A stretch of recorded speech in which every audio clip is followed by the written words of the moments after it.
Hello and welcome to the first episode of what we are tentatively calling the Idea Fab Lab podcast.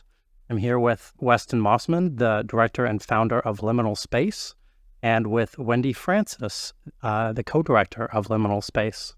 So welcome to the podcast. Thank you both for coming on. Thank you. More to be here. Thank you for having us. So let's get started. Before Liminal Space, where are you two from, and how did you get started making things? And either one of you can go first. Yeah, so I'm from the Bay Area originally. Okay. I was born at the El Camino Hospital in Sunnyvale. Nice. Or Mountain View. Grew up in San Jose, and then I moved to Santa Cruz to go to UCSC. Okay, nice. And what about you, Wendy? I also was born at Cupertino Hospital and... El Camino Hospital. I was also born at the El Camino Hospital in Mountain View. Grew up in Mountain View, went to school in Sunnyvale, and moved to Santa Cruz in 2016. Okay, gotcha. So, Weston, you said 2011 you moved here for UCSC, and you moved here 2016? Okay, nice. And were either of you already making things in the meantime before you got to Santa Cruz, or were you inspired by the hippie-ish aura of Santa Cruz to start creating? I'd say I definitely was. I moved here to pursue making art more, and this is before I even knew who Weston was. Okay. Even though we were both born in the same hospital, we have a lot of overlap, but we actually haven't met until December of last year. Really? Okay. Yeah. Very cool. And what about you? Were you already creating, or did you start doing that when you went to UCSC? So I'd been playing guitar. Okay. And doing, I just pirated stuff on the internet. Like Photoshop, as one does. Illustrator, yeah. Yeah. I was a baby, and I don't have money on the right. business. And went to school for UCSC for music, actually, originally. Okay. Music. And when I was there, I was like, oh, it's a university. You can learn anything. So took like a bunch of extra classes. Started taking classes. I don't really know why, but I ended up switching my major to computer science. I took computational media classes, which is kind of like projection type thing, taking data and making cool. Some art classes, electronic music minor. Gotcha. So, Wendy, you said you were inspired by Santa Cruz. What in particular did that? Was there someone that you met? Was there particularly good mushrooms that you had one day? What happened exactly? I was visiting my really good friend Remy at UCSC. I wasn't a student there, but I really fell in love with just everything about the campus, and I was brought into a community of artists through knowing my best friend from high school. And through that, I found myself really longing for a community of artists. So when I moved here, I was seeking that and also really jumping into art for myself for the first time. But that, of course, wasn't everything I did. I've worked lots of jobs, but I pursued art in community college, which was really awesome. Fun to do. Okay, nice. And did you start with music like Weston did, or did you start with painting, or what sort of art did you start out with? I feel like I explored a lot of the fundamentals of art, lots of like what they initially try to teach you in college, right. as they do. I also did do theater when I was in high school, so most of my experience was already stage ready, and I particularly was a theater technician. So in college, I was actually working as a theater tech for Cabrillo College for a while. Okay. And that's where I learned a lot of my large stage building and giant scenic world building stuff. Okay, very cool. And Weston, you mentioned that you started with music and switched into game design. When did that turn from audio and digital creations into the physical types of creations that you do now? Yeah, so I had worked on a couple projects, like my capstone project that game is all music based, and you kind of like went through a song as you went through.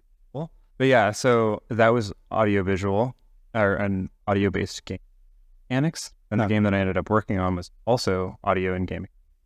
Okay. So it was a lot of technologies, computers and music, but still an interactive experience. And then I went to an event here at Idea Fab Labs and saw my friends who made cool mirror pyramids, like, yeah. And that was like, oh, you can do this, and how do you do it? There's like lasers and stuff. And yeah, I lost touch with a friend at the labs. What is Meow Wolf? Because I've never heard of that.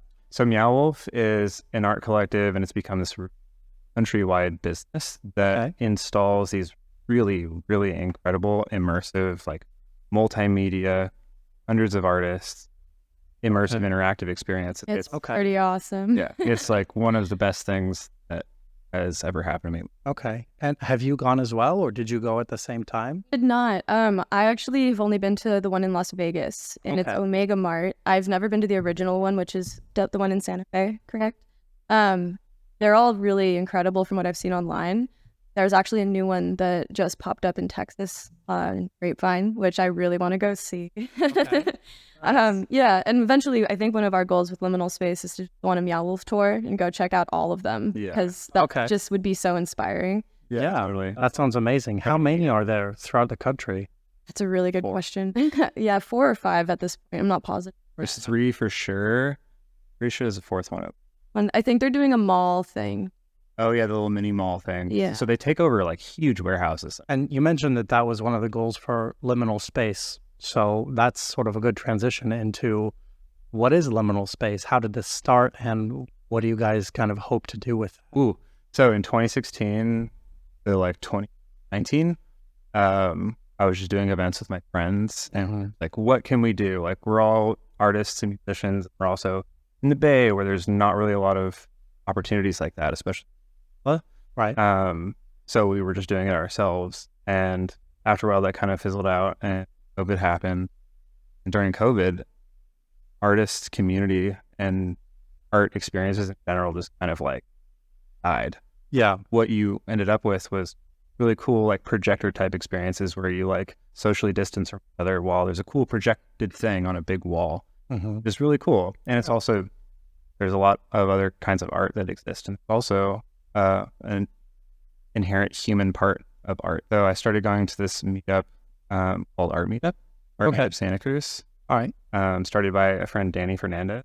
Okay. And that's kind of where I rebuilt our community, basically all artists and people who, some of them, I didn't even consider myself an artist at the time. Through going there, I like learned. That's actually where I met you. Yeah, so we met at Art Meetup on Sunny Cove Beach. Okay. Which was really cool, but I actually wasn't a regular attendee. But Weston was. But that was our first introduction, and I just kind of awkwardly bebopped around, drew in my sketchbook. I helped you carry your guitar to the beach.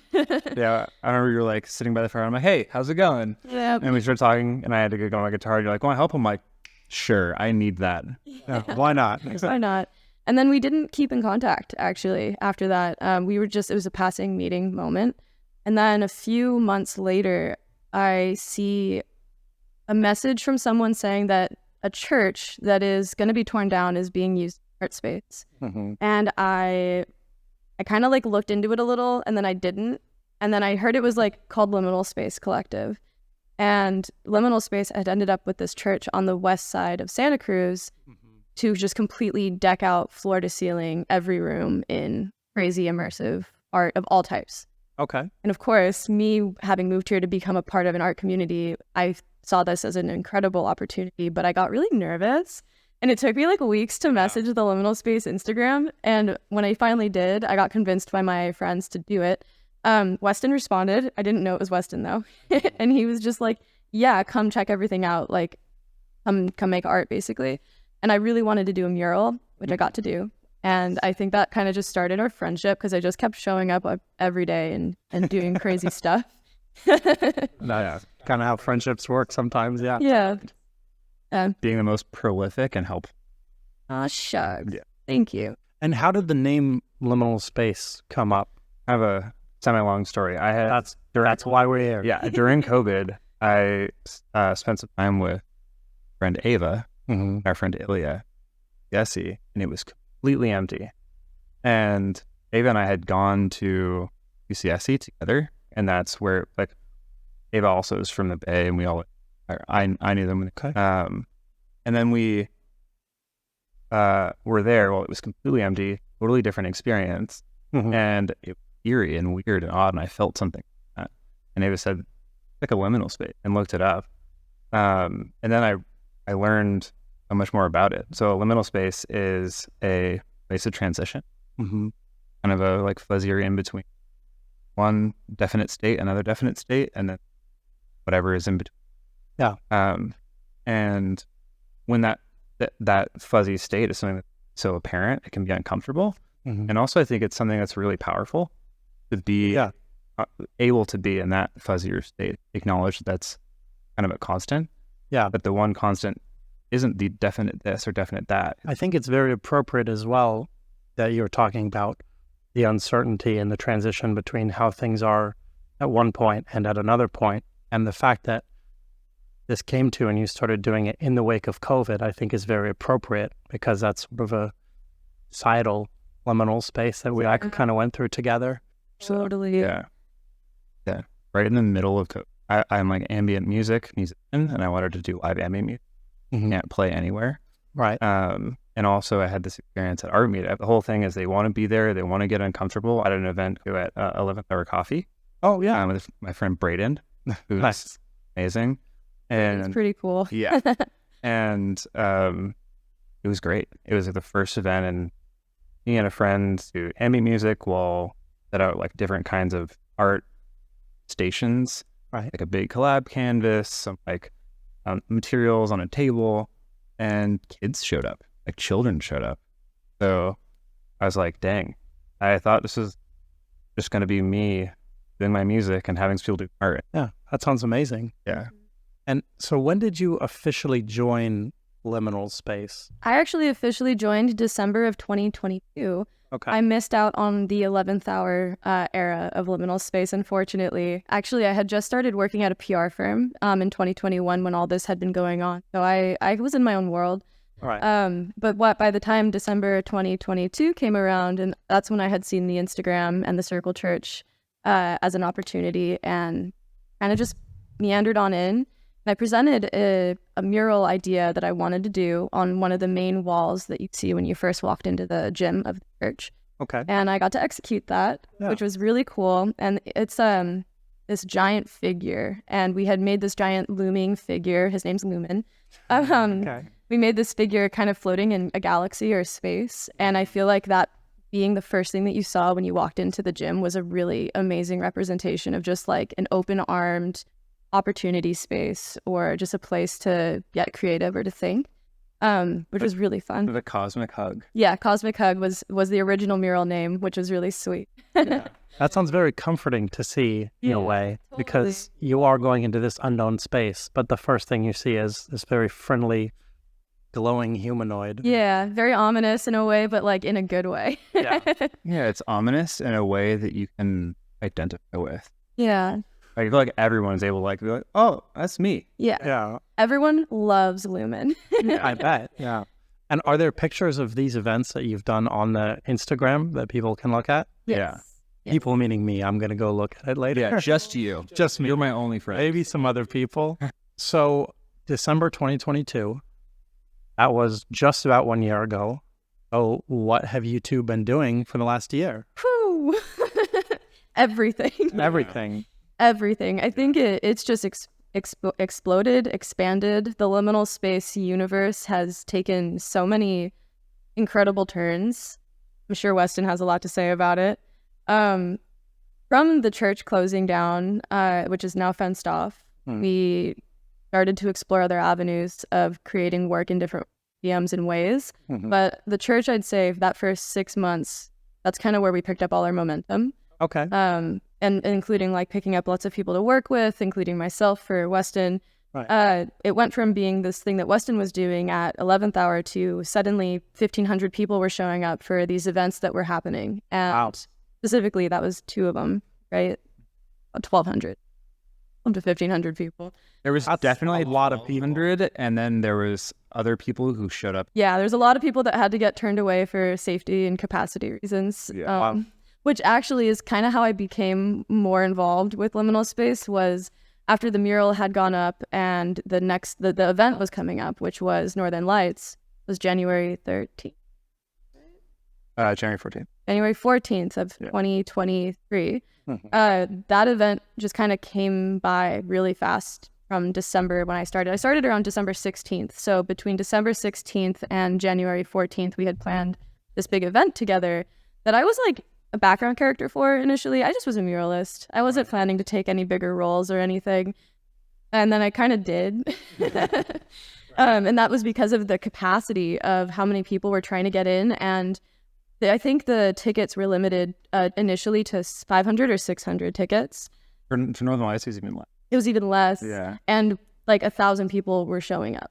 And I just kind of went outside and saw all these people waiting to get inside. There were not a lot of people inside, but no one was like letting them in. Right. And so I just kind of took over and I got Weston's permission to be like, hey, we need to fix this. I'm going to fix this and we're going to let people inside, increase the capacity and sell more tickets. And Weston just kind of like threw his arms up and was like, yes, I'll help. And for 2 hours just joined me in the like queue of trying to get people inside to experience this really cool thing that all of these incredible local artists had created.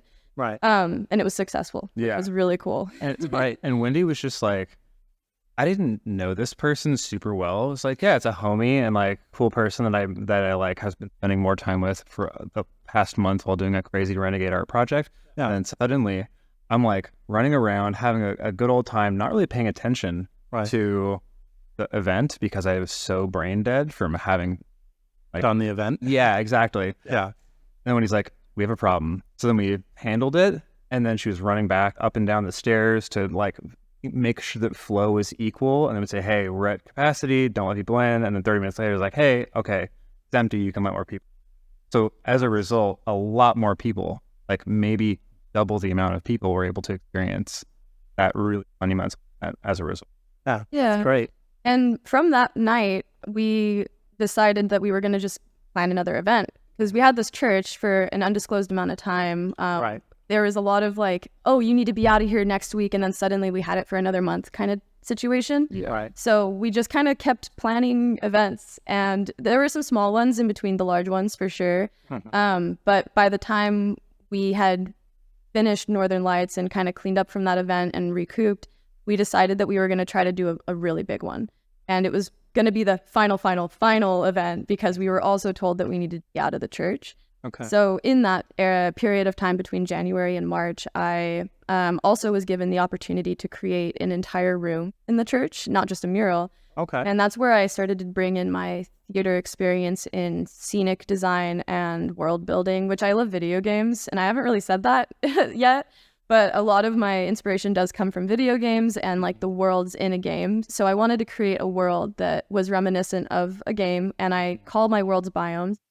Because I want each biome to be different. And at the time, I got to create this really cool paper mache tree, multi-tree grove that was called Weeping Note Grove. And that was something I started pretty much in February of 2023. Jesus. 20. It feels like 3 years have gone by. I understand. Yeah. In 2023, February, I started this tree. And then by March 25th, not just this tree, this room, I finished the room.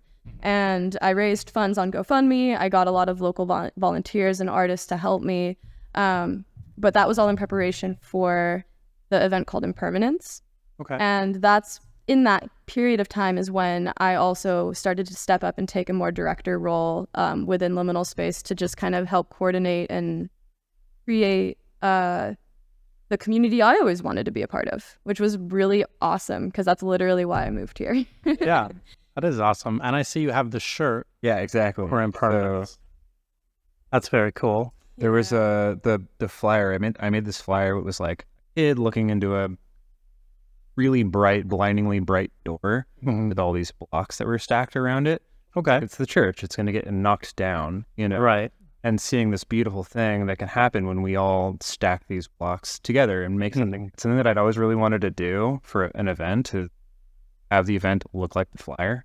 Right. Usually the flyer, it's like you go to an event like, totally different. How are these related? Yeah. So took the design of that, those blocks, and then built them around the entrance door in the same color, in the same order, with That's the amazing. name going around. Sounds really cool. It was pretty cool. I think the only photo that was taken was a single Polaroid that I took of that door Really? for the event, with Weston in the middle of actually assembling it. Oh, no, yeah. Yeah. Yeah. And I'm sure there's other clips floating around now that have surfaced, but at the time we were like, how did no one take this photo? Well, it is sort of appropriate that it's called Impermanence, and there's basically no record. Yeah, exactly. Seriously. Very appropriate. I think the one solid record we have is Andrew O'Keefe. He's Amotion.video on Instagram. He's our like videographer for Impermanence and for the mini doc that we did. Okay. Incredible. And he did these like swing shots, like going into the entrance, like That sounds cool. Yeah. So that's what you started with this church for an indeterminate amount of time. How did you end up here at Idea Fab Labs? I know you mentioned you'd gone a few years ago, but then sort of pattered off. So how did that come about? That's actually a great question. Weston did some incredible footwork. So after Impermanence and all of us being exhausted, we did still have the space for a little while.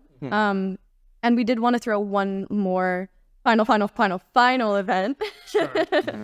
And that event was more for the artists and not really a public event, but we were inviting like friends of friends or friends of ours, not friends of friends of friends. Right. And that is when Weston invited the MA curators for the Museum of Art and History downtown. Right. And they came in and saw Weeping Note Grove, the room I made.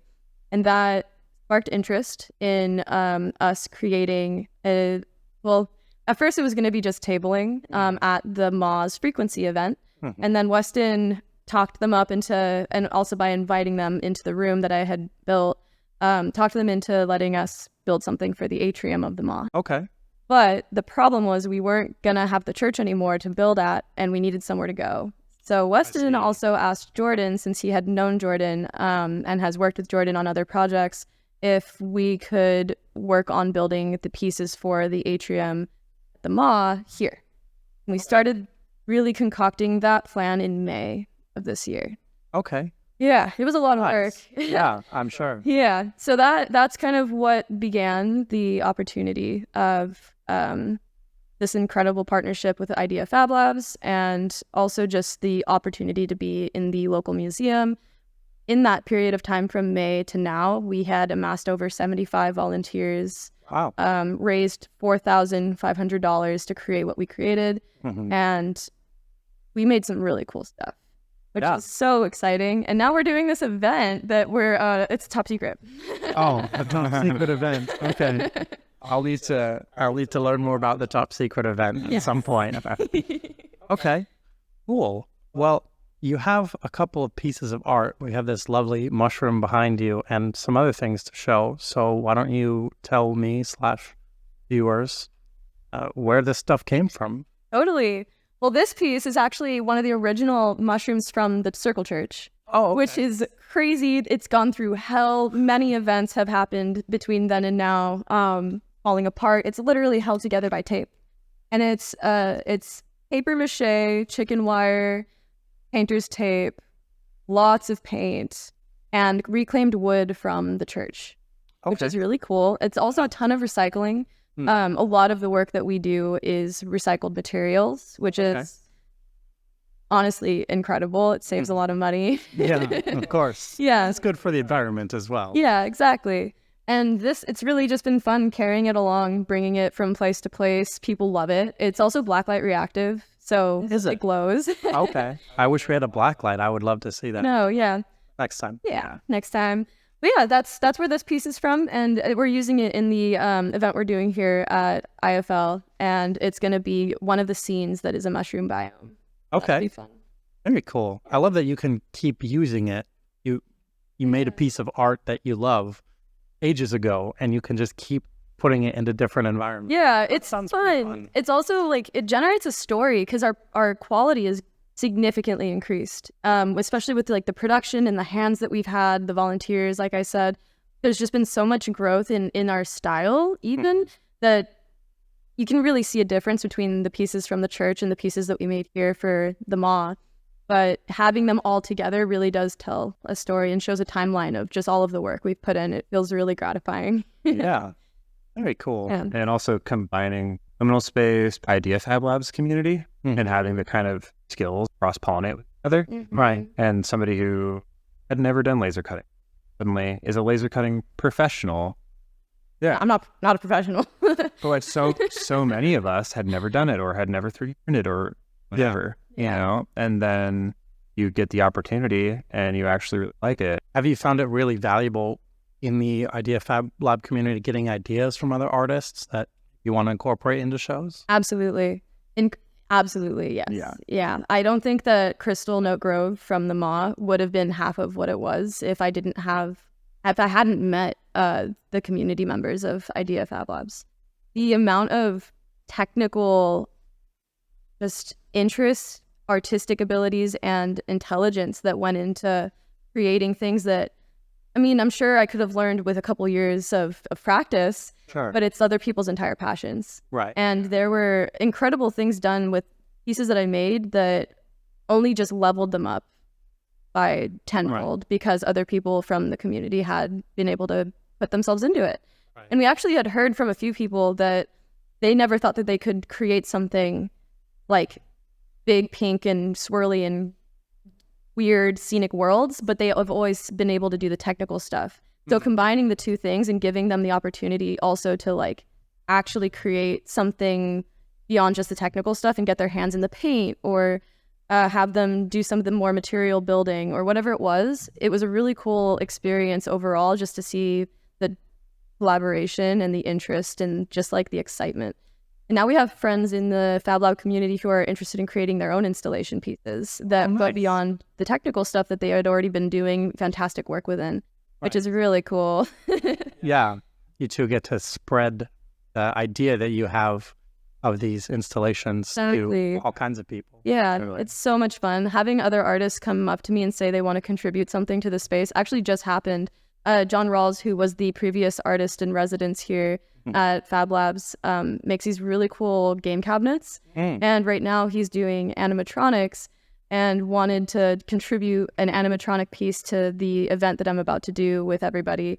And at first he was like, well, I didn't want to step on toes. I just did a residency, so I didn't want to ask. And I'm like, yes, of course I want your work a part of this. Yeah. Absolutely. It makes everything so much better when more people are involved with the things that they love to do. Yeah. That's the whole point. So I'm excited. That's very cool. I can see you not wanting to turn down animatronics. That sounds awesome. Yeah, it's like an alien animatronic CRT TV piece that he's done. And it's just like, who doesn't want to see that? Yeah. Yeah, fair enough. Cool. Yeah. And what are these other pieces of art that you have here? So this is a clay foam, which is a magical material that has foam, and then you just lift it, and then it turns hardened clay, which means you don't need to put it in an oven, you don't need to prepare it in any way. You can kind of just like have it out and say, hey, you want to make? You want to like, this is the design that we have. We got to make a bunch of them. Does that sound fun? And people start going at it and end up with these cool little alien trees. That's crazy. I feel like you made that material up. Right? I'm looking at it. So how did you start using that? How did you find out about this? No, so clay foam, I had known that clay foam existed in the cosplay community. It's used to make props because it's very lightweight and it doesn't really break. And it's foam and it's soft and squishy. Right. I never really personally used it, and I kind of was thinking about it. We went to Blick in Oakland to pick up materials back in May. And as we were there, I saw a bucket of it, and I thought about it, and then I was like, it was a really expensive bucket. And then we kind of came back and deliberated for a few more weeks on the materials we wanted to use, and one of our other directors, Taylor, she had done a little research and suggested that we use clay foam, and I was like, wait, you're a genius. And she found it way cheaper online. Nice. Yeah, so we found a pretty good source for it and ended up buying like 20 pounds of it for Crystal Note Grove. Wow. Not everything is made out of it, but a significant amount of the work we do has it involved now. It's an incredible material and very easy to learn. It's temperamental a bit, for sure, as most materials are, but for the most part, it's pretty universal, and anyone who's a beginner can really just pick it up and figure it out, which is fantastic because we did have a lot of beginners who had never even touched or heard of clay foam. Yeah. So it worked out very well for us. Mm-hmm. I can understand that. I'd never heard of it before right now. So. Yeah.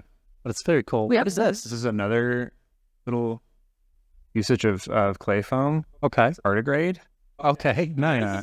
It's like a little guide that somebody made. So we have a bunch of them. Oh, really? And they were at our exhibit at the mall. They were all over, like walking around on the trees. That's how eyeball there. That's very cool. Yeah. And they were all like very unique because they're made by tons of different hands. Right. And with like their uniqueness also comes their paint jobs, and all of them are just painted within the color palette very differently. Mhm. So they all have little personalities, and they're kind of like collectibles at this point. Nice. Yeah, they're really cute, and we're working on making more of them too for this next event as Yes. Um, You're going to be the second printing because you already have the limited edition Yeah. first run. Exactly. And what is this? So this has been reports of a portal opening up nearby. I don't know if you've heard of it. I haven't. Would you please tell me about this portal? Yeah. So apparently it's kind of a conspiracy theory, but Okay. apparently there's a dimension.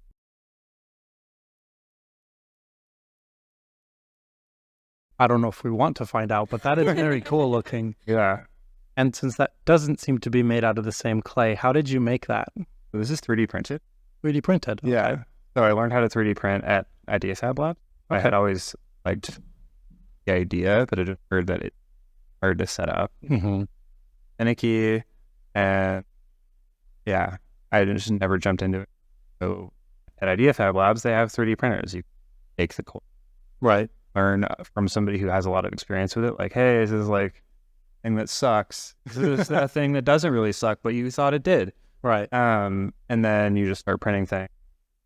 Get a printer at your house. So I actually bought a printer Oh, from Idea Fab Labs and brought it to my house. And this is what it just finished. Literally a minute before I left my house it just. Oh, wow. Okay. Yeah.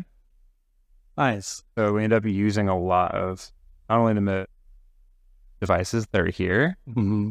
materials that are here, but also the expertise learn Yeah. while we're here for the events. The fact that there are classes is really exciting to me. I haven't actually taken the 3D printing one yet, I need to finish. but I'm going to. Oh, we still need to finish? I Okay. attended half the class and then got really busy, but we could take it together. Yes, Yeah. we should. Yeah.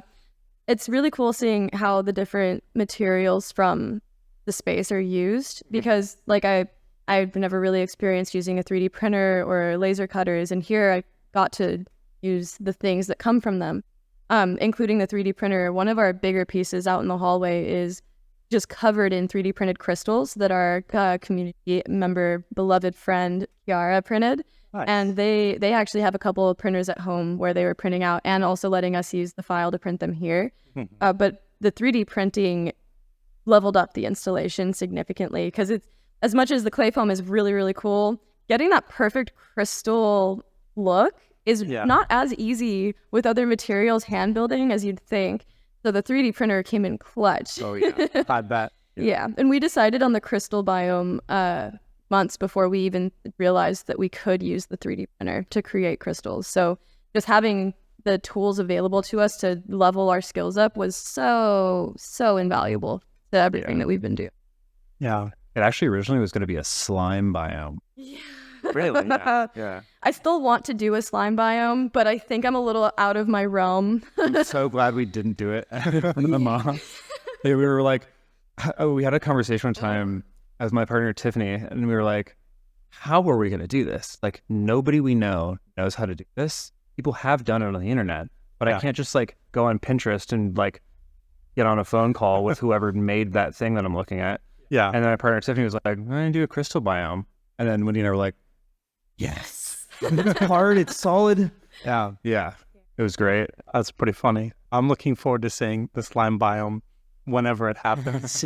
It will happen. It will happen at some point. Yeah. I think a few of the biomes in mind really are, there's so many ways that you can create a biome. Like this crystal biome was really fun with a fun palette and really cool materials. Like this cellophane stuff, it's everywhere. And it's just this like really cool iridescent opalescent stuff that I'd never used before in art. And thinking about other biomes like the slime biome, or for some reason I keep going back to like the sand biome where I want to do kind of like a desert theme as well. I think about like what are the materials I can use to create a crazy desert experience. I really like the idea of using that weird like sand stuff you can get at the store for kids. Do you know what that stuff's called? Like kinetic sand. Kinetic sand. Yeah. Like how do you, and then you start to kind of go down these rabbit holes of like, well, how can I use kinetic sand in a way that won't completely damage every space I enter? And also be like, how do we do it in a reusable way? Yeah. And how can I incorporate the previous biome into the sand biome? Yeah. So just also ever using the previous materials. And not every biome gets recycled, and not recycled in the way where the pieces join, but the inner pieces do get recycled. And a lot of what we're building right now, I'm using tons of materials that I deconstructed from the church, and I'm reconstructing into this next iteration. This is cool. I like the idea that you started in this church basically through happenstance, and it's still helping you in a way with what you're doing. It's really rolling. It's awesome. So you guys are working on these biomes right now. When is that event, or when are those all going to be done? Or do you know? This Saturday. This Saturday? Yes. Okay. It's very soon. 11/11. Okay. It had to be 11/11. Yeah, of course. It's a good day. And it's called the Redacted Portal Incident. Okay. I don't know if I should say anymore. Yeah, we can't tell you where it is. Okay. Yeah, we'd have no idea where it is. It's a secret. It's just that a portal has opened up nearby the Wrigley building somewhere, and something is happening. Yeah, something's happening. 11/11. And the Spark Agency is about to take over to close the portal. Yeah. So keeping in mind that the agency is coming. Yeah, Spark, acronym for the Strategic Portal Analysis and Removal Corporation. That was committee. It's not committee. It's not. They have incorporated. Oh, no. Yeah. That's even worse. Ask anyone from Santa Cruz. Exactly. The only thing worse than a committee is a corporation. We don't want them here. We don't want them here. Okay, awesome. So after this event that's this weekend, what's next for Liminal Space? Have any plans? Yeah, we have some things in the works. We have some art be displayed in their location. Okay, that's cool. Really interesting and awesome. And Dash to get as much as we can out there to express ourselves, right? To people acknowledging that it has value and exchanging their own value. Yeah. And then past that, 2024 is going to be so many different iterations of Liminal Spaces, building structurally our foundation, while also planning ahead of time these large projects that grants for, get donations for, find funders. That would really, really help. Yeah. Right now we have no funders. Self-funded and crowdfunded by the self. Exactly, yeah. Okay. Yeah. The majority of the people who fund the crowdfunding campaigns are ourselves, the people who work on the projects. Right. Yeah. So finding kind of those opportunities. Yeah. And also with Liminal Space and this current project and with me on this podcast, I'm just one of all of our artists. And I'm the resident artist here at IFL on behalf of Liminal Space, but a long-term goal is to have all of our artists at some point be the resident artist on behalf of Liminal Space or themselves, and to create the world or the art or the experience that they want to create. And we do have members of our collective who are currently creating their proposals and are trying to make their splash, which is very exciting. And with Liminal Space, we want to support them and any other artist who wants to be a part of something where they have a large community of creatives backing them up. That's pretty much like an ultimate goal, is just to have all of these experiences happening parallel together in one giant festival church experience or individual. Whatever it looks like, it'll be really cool to do it all together. Yeah.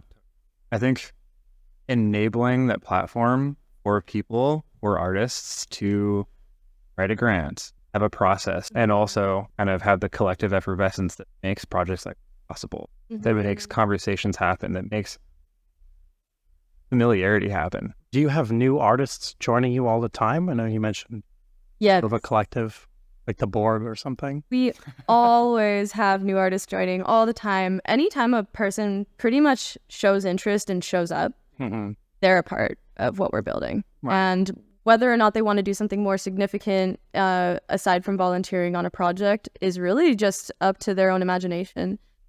We do have structures that we're trying to lay down. Like right now, we don't necessarily have a membership process for Liminal Space, but we do want to have one. Okay. But aside from that, at this current juncture with where we're at with Liminal Space, it's really just if you show up and we become friends and we're making art together, you're an artist of Liminal Space. And with that, yeah, I would say that we constantly are bringing on new friends, new recruits. And, you know, we have experiences with different communities where we went from 11th Hour to the Circle Church to working on the MAW experience and every other event. People get busy. They not fall off, but like they do their own thing. They live their lives and then they come back for a different episode or season of Liminal Space. And in those seasonal changes, it's just an ever-changing cast with the few people who are just a little crazy, like Weston, me, and Taylor. Yep. Yeah. And a few other people who are just as crazy as us. Yeah, absolutely just as insane. Yeah.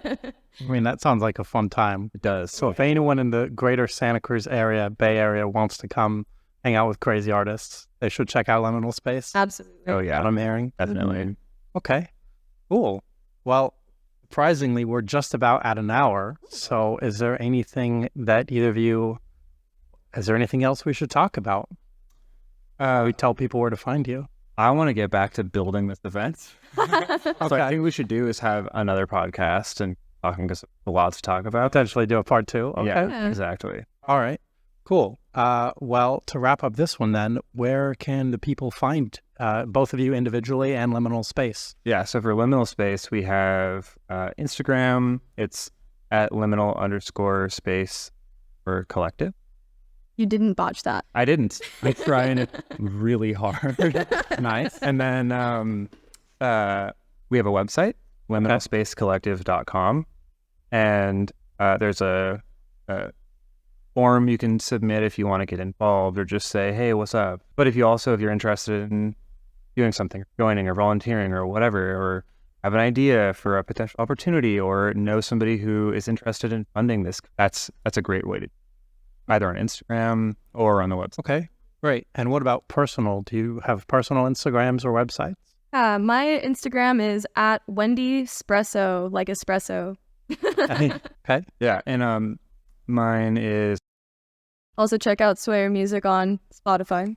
And on Spotify. Yeah. Okay. Can't forget the Spotify. this Saturday. We're gonna have a release of an album, which is the music for this installation. Okay. At the MA, the music was all interactive, multi-area, you walk around spatial generative project that involved six volunteers. And on Saturday, I'm releasing an album with all of the other people who are on that project. You look very surprised by this. Is this news team as well? Yes. Yeah. Okay. Oh, I'm so excited. I'm already going to be Swayer Music's #1 most listened to average user. And now this album is just going to take it off the charts for me. Yeah. Okay, cool. Well, that's going to be it for today then. Thanks to everyone who may or may not be watching. Make sure to follow these two and follow Liminal Space. And thank you both for being on the podcast. This was really fun. Yeah. Can't wait for part 2. Thanks Yeah. for having us. Yeah.